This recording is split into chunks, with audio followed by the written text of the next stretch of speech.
What's up, YouTube? This is Marvinaughts coming at you. This is my very first video. I've been a fan of LV545 for a long time. Lucky 7 Point Man, Diddy Man, all those guys. I've been a big fan of them for a while. So this is my very first video that I'm going to be posting. Hopefully I'll be able to post one, very, hopefully I'll be able to be on the schedule I would like to do before Raw and after Raw. So hopefully I'll be able to keep that up. Um, a couple of things I want to talk about. First thing being Sheamus being the WWE champion. Uh, I don't really agree with it too much, but I mean, think about it. If he really would have won the ECW title first, I don't think a lot of people really would have cared. Same thing with the Undertaker. I mean, if he would have beat the Undertaker for the champion and been champion on SmackDown, they would have been more upset that the Undertaker lost a match, versus him being the champion. I think nobody really would have cared as much. I think because he beat John Cena and this is the Monday Night Raw belt pretty much, I think that's why so many people are mad. And one thing I would like to say is Sheamus' in-ring ability is kind of starting to be showed. Usually he's pretty dead on with his in-ring stuff, so he's not that bad. I would like to see him a whole lot more. He's not really ever on too much television time. He doesn't really get as much. And another thing I would like to see him in, I'd like to see him in some clothes. I mean, I haven't seen this guy outside of ring attire at all yet. So, I mean, I think they just need to kind of, if they're going to develop him and if they're going to be making this big, huge move, at least start showing other sides of him. Show him on the mic. Show him in the back. Show him, doing more stuff than what he's doing right now. I like that last week on Raw he did Wrestle MVP, kind of showing that hey he is gonna be a fighting champion. I don't really mind that he dominates people. It's just that I would like to see more of him if that's what they're trying to do with him. Next thing, uh, Royal Rumble.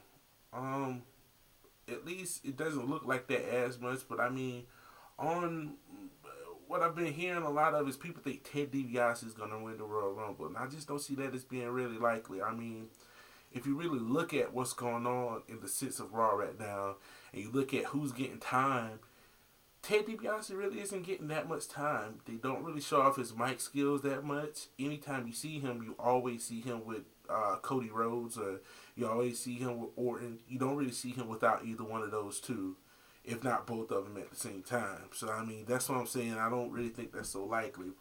After what just happened on Raw, just probably about 30 minutes ago, I would say Shawn Michaels is going to win the Royal Rumble to battle The Undertaker at WrestleMania. I think they're going to try to push that to being his only way of getting a match.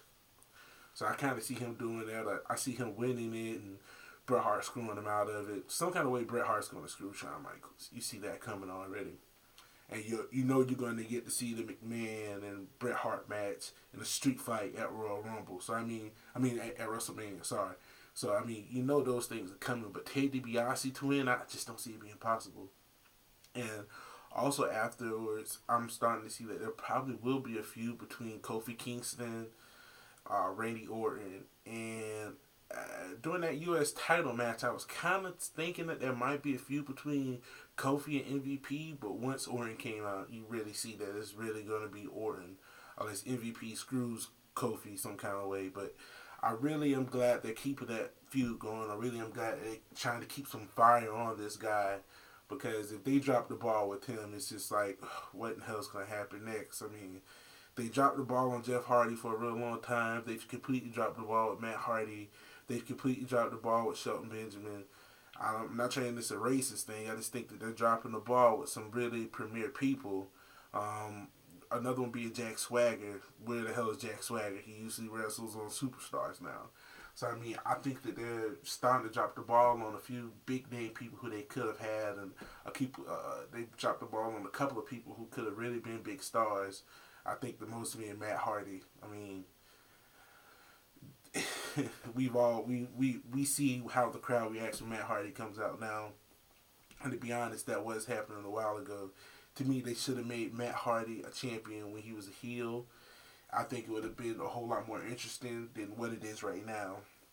I think it would have been a whole lot more chance of in-depth storytelling if he would have been a bad guy's champion versus his brother was a good guy's champion. You get what I'm saying?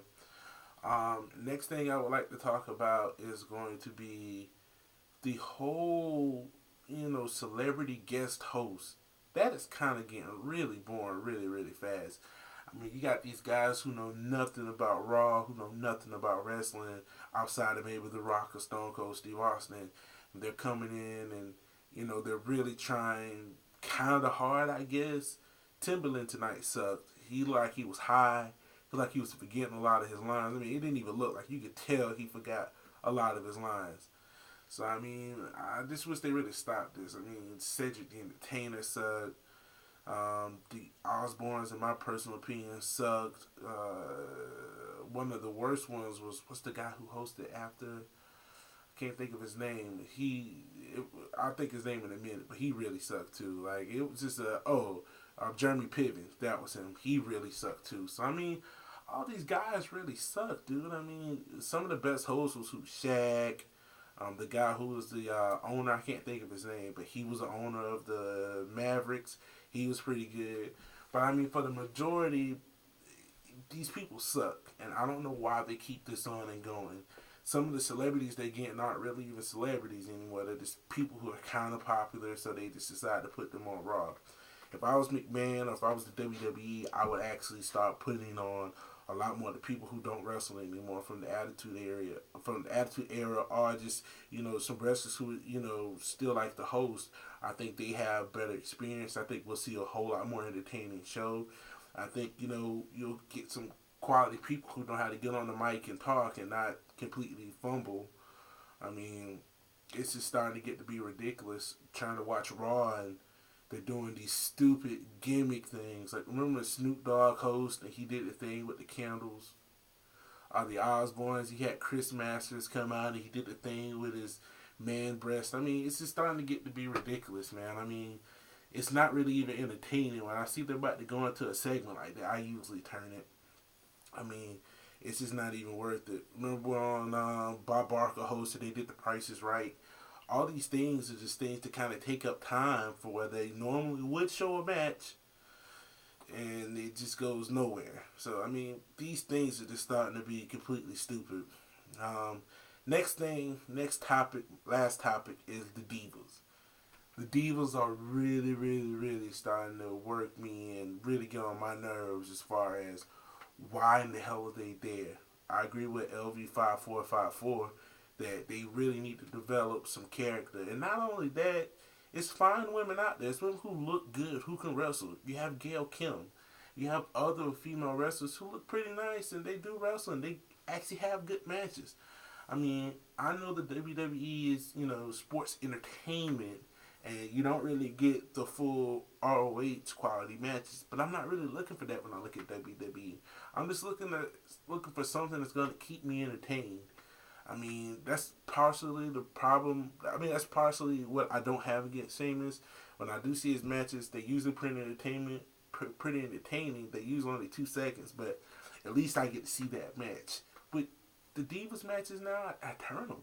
I mean, ironically, I only watch TNA for the knockout matches before, that's usually the only reason I'm willing to watch TNA, because you just don't get that kind of female wrestling on the WWE. And I think, women like Awesome Kong are pretty good.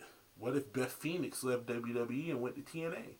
You would have, I think, a really good lineup, because their women's division is actually really, really good. It kind of reminded me of the Cruiserweight division in WCW, how that was really developed and really good. But the mic skills kind of weren't there. WWE is the complete opposite. The women, the Divas, their mic skills usually are horrible. Their wrestling skills are usually sickening. I mean, you don't get a good combination of anything there outside of, wow, look at those breasts, or wow, look at that ass. And it doesn't really get old to me, but I mean, seeing that stuff. But I mean, it gets boring. I mean, once I see somebody's music hit down, I turn it. I don't even watch it. That's that 5-10 minutes of wrestling that I usually end up missing on Monday nights and Friday nights or Saturdays. So, I think that's one big thing they can do. You guys just tell me, what you think about some of the stuff I talked about. Leave your comments. I'll try to hit you back up.